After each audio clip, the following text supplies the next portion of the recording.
10वीं कक्षा के संस्कृत पुस्तक के प्रथम पाठ मंगलम। हम मंगलम पाठ लेके आए हैं और यहाँ पे सिर्फ हम हिंदी लेके आए हैं, संस्कृत लेके नहीं आए हैं।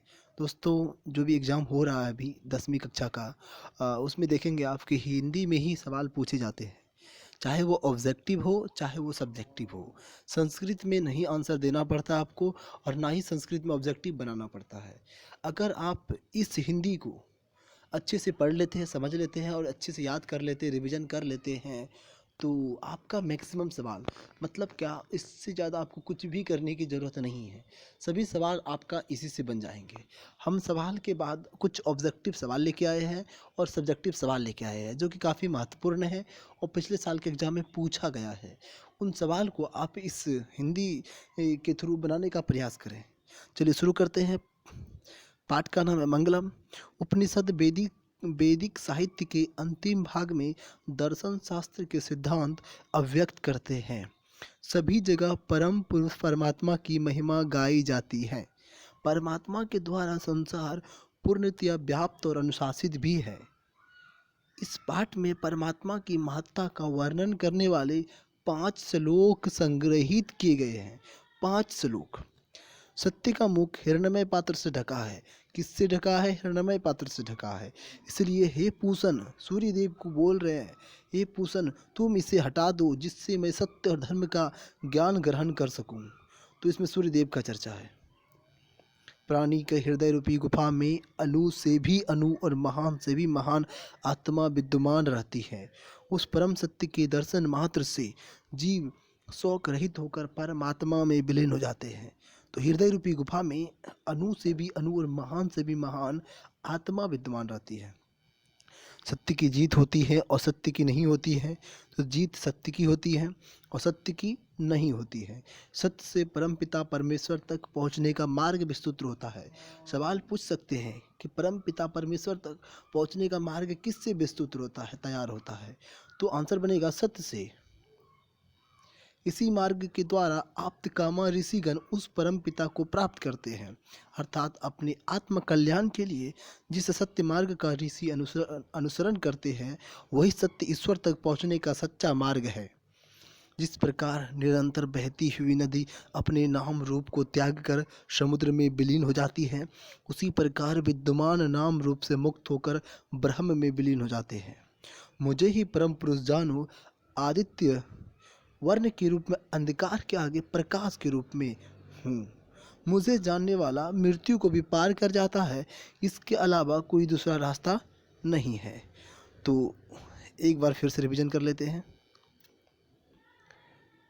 कि परम पुरुष परमात्मा की महिमा सर्वत्र गाई जाती है। 5 श्लोक है। सत्य का मुख हिरण्मय पात्र से ढका है। अणु से भी अणु और महान से भी महान आत्मा विद्यमान होती है। सत्य की जीत होती है, असत्य की जीत नहीं होती है।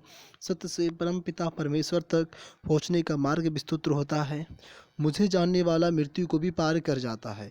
यहाँ पे सत्य की बात हो रही है, परमेश्वर की बात हो रही है। और निरंतर बहती हुई नदियाँ अपने नाम रूप को त्याग कर समुद्र में मिल जाती हैं। उसी प्रकार विद्वान, जो विद्वान होता है, वो भी नाम रूप से मुक्त होकर ब्रह्म में विलीन हो जाते हैं। ये जो लाइन हम हाईलाइट किए हैं, बहुत ही इम्पोर्टेंट लाइन है। सवाल आपका 100% यहीं से बनने की संभावना होती है। तो चलिए अब सवाल देखते हैं। फर्स्ट नंबर सवाल है, छोटे से भी छोटा और बड़े से भी बड़ा क्या है? ईश्वर है, शरीर है, आत्मा है, मन है? तो इसका आंसर होगा आत्मा। नदियाँ समुद्र में कैसे मिलती है? नाम को छोड़कर, रूप को छोड़कर, नाम और रूप के साथ, नाम और रूप को छोड़कर। तो इसका आंसर होगा नाम और रूप को छोड़कर। चलिए कुछ इम्पोर्टेंट सवाल देख लेते हैं हम। नोट्स के रूप में इसमें लिख दिए हम। उपनिषद के रचनाकार कौन है? तो महर्षि वेदव्यास है। मंगलम पाठ के रचनाकार महर्षि वेदव्यास है। रचनाकार आपको याद होना चाहिए। मंगलम पाठ में कितने मंत्र हैं? तो 5 मंत्र है। वेद रूपी शास्त्र क्या होता है? नित्य। उपनिषद की संख्या कितनी है? 108। सत्य का मुंह किस पात्र से ढका हुआ है? हिरण्मय पात्र से। महान से भी महान क्या है? आत्मा। संपूर्ण संसार किसके द्वारा अनुशासित है? परमात्मा के द्वारा। किसकी विजय नहीं होती है? असत्य की विजय नहीं होती है। ये सवाल रहा आपका सब्जेक्टिव, जो कि 2021, 20 और 19 के एग्जाम में पूछा गया है। चलिए देखते हैं। पहला सवाल है, विद्यमान परमात्मा के पास छोड़कर क्या जाते हैं? सॉरी, पास क्या छोड़कर जाते हैं? तो मुंडको उपनिषद में महर्षि वेद व्यास का कहना है, जिस प्रकार बहती हुई नदियाँ अपने नाम और रूप अर्थात व्यक्तित्व को त्याग कर समुद्र में मिल जाते हैं, उसी प्रकार विद्यमान लोग अपना नाम और रूप अर्थात अहम को त्याग कर परमात्मा के पास चले जाते हैं। तो विद्यमान लोग अपना नाम और रूप छोड़ देते हैं और परमात्मा के पास चले जाते हैं। 2021 का सवाल था। 2020 का, आत्मा का स्वरूप क्या है? पठित पाठ के आधार पर स्पष्ट करें। तो कठोपनिषद में आत्मा का स्वरूप का विश्लेषण किया गया है। इसमें कहा है, प्राणियों के हृदय रूपी गुफा में अणु से भी अणु और महान से भी महान आत्मा विद्यमान रहती है। उस परम सत्य के दर्शन मात्र से जीव शोक रहित होकर परमात्मा में विलीन हो जाते हैं। ये नेक्स्ट, मंगलम पाठ के आधार पर सत्य की महत्ता पर प्रकाश डालें। 2019 का सवाल, सत्य की महत्ता का वर्णन करते हुए महर्षि वेद व्यास कहते हैं, हमेशा सत्य की ही जीत होती है, मिथ्या कदापि नहीं जीतता। सत्य से ही देवलोक का रास्ता तैयार होता है। मोक्ष प्राप्त करने वाले ऋषि लोग सत्य को प्राप्त करने के लिए ही देवलोक जाते हैं, क्योंकि देवलोक सत्य का खजाना है। जितने भी सवाल सब्जेक्टिव आपने देखा, वो सारे सवाल हमारे हिंदी अनुवाद के लाइन से ही पूछा गया है और वहीं से हमने इसका आंसर तैयार किया है।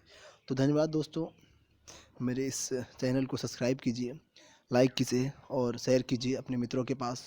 मैं बाकी सभी टॉपिक्स पे जल्द ही वीडियो लाने वाला हूँ और इसके साथ में बेल आइकन पे क्लिक कीजिए।